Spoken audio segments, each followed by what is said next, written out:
halkan waxaan keenay dawo dhan oo caafimaad ah oo ugu talagalnay degmada Arma gudoomiyaha oo aan la xiriirno wax badan aan la soo xiriirnay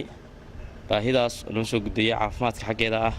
dawadii waxaan ku wareejinay gudoomiyaha dhakhaatiirta caafimaadka ee degmada Arma markastaba ciidanka BSF waxay hortaagan yihiin shacabkooda waxay caawinayaan garab galayaan inay wax qabtaan caawiyaan dhinacna qorigay ku wataan dhinacna dawo hadday noqoto hadday raashin noqoto biyo dhaamin hadday noqoto markastana saas aan sii wadayna haddii alla idmo booso kaliya ku koobnaan bari meel kasta waa tagaynaa waxaan haddeer maanta noo yimi oo wafdi noogu yimi iyagoo noo wada adeeg madaxda BSF iyo hogaamiyahooda iyo dhammaan dadkooda iyo dhammaan wada socdo oo nagu wareejiyay daawadaas ay ka kooban tahay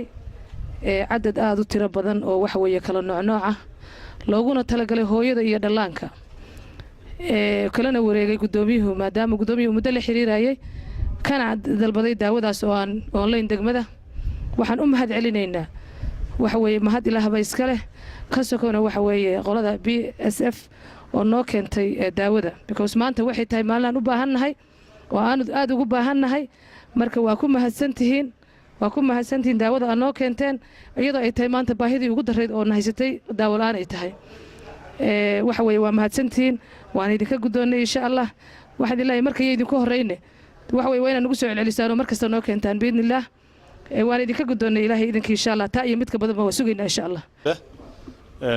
maantay waxaa degmada nagu soo booqday ciidanka security-ga Puntland Forces BSF lagu soo gaabiyo oo hogaaminayo Colonel Bashir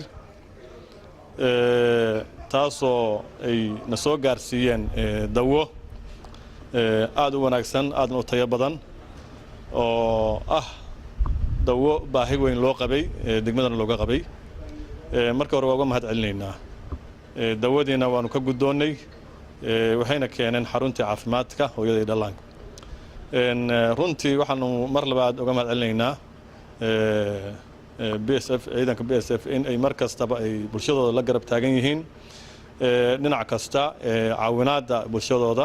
iyo dadka jilicsan waxaan leenahay runtii arrintaas waan idinku bogaadinaynaa waxaanuna jecelnahay insha allahu tacaala meel kastoo baahi ka jirto in aad magaraysa gaarsiisaan insha allahu tacaala waxaanuna rajaynaynaa in ay booqashadan ugu badin doonaan baahiyaha kala duwan insha allahu tacaala ka jawaabi doonaan waana message aad u qiimo badan oo ay soo gaarsiiyeen maanta degmada runtii waanu uga mahad celinaynaa mar labaad iyo mar saddexaad